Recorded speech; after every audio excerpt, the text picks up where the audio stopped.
Greetings, my champions of the light, and welcome to another episode of Light Be With You. If you are enjoying the series, I would really appreciate it if you could hit that subscribe button. And with that, let us begin.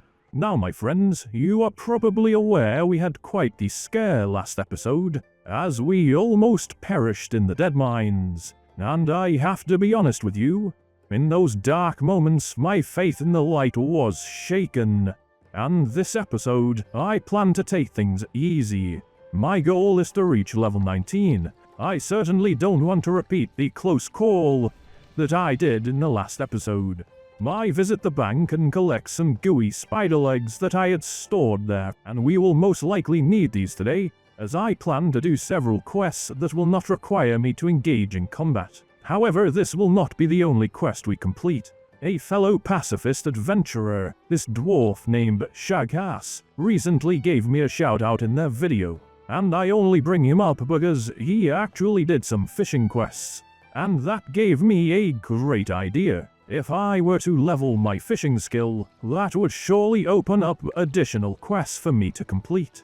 And after training for fishing, I purchase a bright bauble, and I get to work, fishing away in Stormwind City.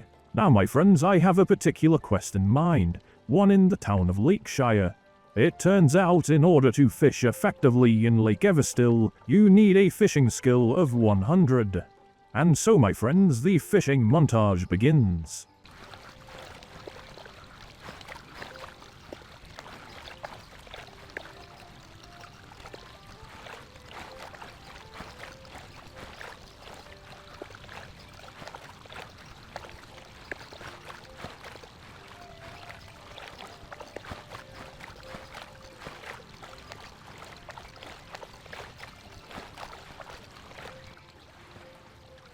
However, my friends, now that I have 50 skill points in fishing, I am permitted to use night crawlers on my fishing pole. These earthworms, when applied to my fishing rod, will simulate up to 50 points of fishing skill, bringing my total effective fishing skill to 100. And so I take a griffin from Stormwind City all the way to Lakeshire. And once in Lakeshire, I meet up with Dockmaster Baron. This quest requires you to collect spotted sunfish, and typically most adventurers would slaughter murlocs to collect them. However, you may not know this, but you can actually fish these up. It's just very time consuming. However, my friends, I had just spent quite a considerable amount of time fishing anyway, and that was all for this quest, and so I may as well keep going. In fact, it takes so long that I actually level my fishing skill all the way to 95. And this extra high fishing skill will surely come in handy in the future. I return the spotted sunfish to Dockmaster Baron, and I receive a healthy dose of experience points. And although it has taken an entire hour to finish just one single quest, this is just the beginning. I pop into the town hall in Lakeshire, and what do you know? Let's just say Magistrate Solomon has decided he will stop ignoring me, and he gives me another quest, and all I have to do is deliver a letter to Darkshire. I am no stranger to these quests, and as we already have the flight path in Darkshire, all I have to do is take the griffin, and before long we have landed, and we head right over to Darkshire's town hall, where the mayor of Darkshire, well, let's just say he says that he doesn't really care about Magistrate Solomon's plight. Oh dear, it appears Magistrate Solomon is going to be let down once again. Darkshire's mayor simply gives me a quest to return back to Lakeshire. But it turns out, my friends, we are not done here in Duskwood just yet. I venture into one of the buildings, and this kind old lady has 3 quests that I can do. All of them are simply travel quests and do not require any direct combat. And so these are perfect quests for a priest like me. However, my friends, all of these quests take place on the other side of Duskwood. And so, unfortunately, it appears I am going to have to venture through the darkened woods. And what do you know, a terrifying sight. I expected as much, and there you have it. The terrible abomination and terror of Darkshire, Stitches. I have no choice. I don't want to turn back. But also I do not want to engage this terrifying beast. This undead monstrosity could take me out in 3 blows. And so I make a quick decision and decide to wait along the side of the road. Once the area is clear, I continue my journey, and it's not long before I reach Raven Hill. And what do you know? Besides the well in the abandoned village, I come across a strange man named Jitters. And he gives me a follow-on quest simply to return to Darkshire. He's quite hungry, you see, and he would very much like some gooey spider-like surprise. But before we return to Darkshire, I have 2 more quests that I must turn in. And so I make my way off the beaten path, wary of the giant spiders that see me as a delicious snack. And my disciples, can you honestly blame them? After all, I am a very holy priest. A priest that loves to follow the holy commandments. We must harm no creatures. We must sacrifice ourselves for others, doing everything within reason to save lives. And we must not beg for help or carries. And with our holy vows intact, I come across Sven Jorgen in a clearing at the forest's edge. I give him the supplies from the old woman in Darkshire, and he is most appreciative. However, my friends, he doesn't appear to trust me with a follow-on quest. And he's not the only one. It turns out his friend does not either. This means we should probably move on to finding the old hermit. Now, I don't know about you, my friends, but as we approach the cemetery, I get a little nervous. This is Duskwood after all, and it is famous for the undead. Fortunately, it appears this friendly adventurer ahead of us had perhaps cleared the undead and put them back in their graves. And so for at least the time being, I wasn't in any imminent danger. I'm even able to sneak a cheeky briarthorn. And finally, I come across Abercrombie, the old hermit, and he is most pleased to see me and gives me 1,000 experience points. However, he too does not trust me with a follow-on quest. It appears I possibly am too low level for Duskwood, and so after returning to Darkshire, I meet up with the chef, and I let him know that Jitters has requested some crab cakes. However, my friends, there aren't that many crabs in Duskwood, and so what crab cakes actually are, well, they are spider cakes. Fortunately, I happen to have plenty of gooey spider legs on hand, and after turning them in for some juicy experience points, the chef asked me to deliver the dusky crab cakes back to Jitters. And so once again we make the treacherous journey to the western side of Duskwood. You know, my friends, I've often wondered what giant spiders would actually taste like, and I suppose now we know. They taste like crab, I suppose. As I head back to Raven Hill, I am assaulted by these giant black wolves. Fortunately, the holy light does protect me. I return the dusky crab cakes to Jitters, and he is most pleased. After gaining a substantial amount of experience from Duskwood, I make my way into Westfall. And once I arrive in Sentinel Hill, I take the flight path to Lakeshire. In Lakeshire, I deliver the Mayor of Darkshire's response, and Magistrate Solomon, well, he's not very pleased. This is the 4th time that I have failed him, and I'm not sure he's ever going to give me another quest ever again. And so I look outside of the Kingdom of Stormwind, and I am brought to the city of Ironforge. Inside Tinkertown, I find a gnome with a quest. He simply wants me to locate a gnome named Bingles Blastenheimer. If I can find him in Loch Modan, I am promised a small sum of experience points. And although it is a humble quest, I decide that it is probably best to collect every sliver of experience points on offer. And so we travel to Loch Modan. And while here, I come across a dwarf named John Hornhelm. Another quest that requires me to simply find someone.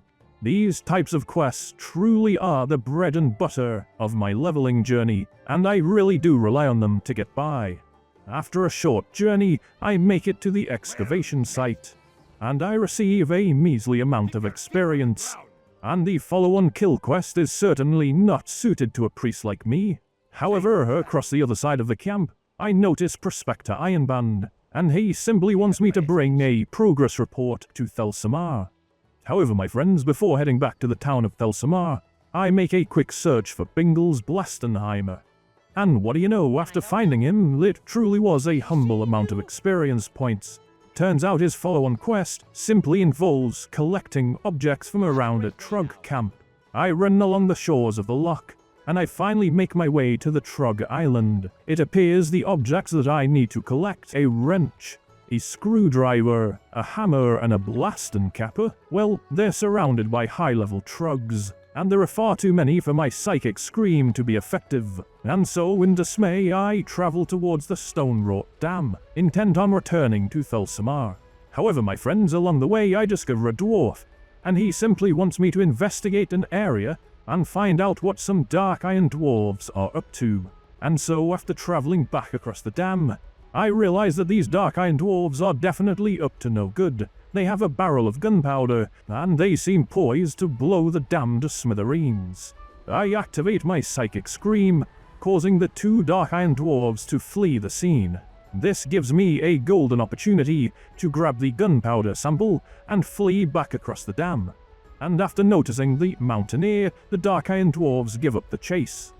The dwarf on the dam is very pleased that I have found the gunpowder, and he actually gives me a lot of experience points. He even gives me a follow-on quest, and he wants me to bring this sample for testing far away in the wetlands. Perhaps this is an adventure for another time. For now, I return to Thulsamar. Jern Hornhelm is happy to receive the progress report, but he is confused when the report mentions that there has not been a delivery of blast powder. How curious. He asks me to head to Ironforge City and collect some more blast powder for the excavation site. And as I bring the report to Prospector Stonepike in Ironforge, he too is quite confused, as he had actually sent over some blast powder not that long ago. And so he tells me to go back to Jern Hornhelm, and although for most adventurers, these back and forth quests would feel like quite a waste of time, as a pacifist priest, I must say these quests are very valuable indeed, and I savor the experience points on offer. And as I let Jern Hornhelm know that the blast powder had in fact been delivered, he surmises that someone must have sabotaged the delivery. And so I am sent forth to find the missing delivery of blast powder.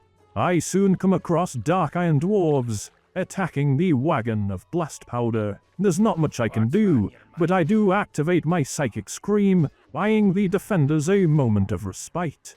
They are most grateful, and they ask me to help escort the blast powder the rest of the way to the excavation. And mere moments away from reaching the excavation camp, we come under attack by dark iron raiders, and although I am unable to use my healing spells directly on Miran, it appears that my psychic scream had pissed off the other dwarf enough, and he decides to beat on me instead, allowing the injured Miran to finish the battle. After a successful escort quest, I receive a healthy dose of experience points.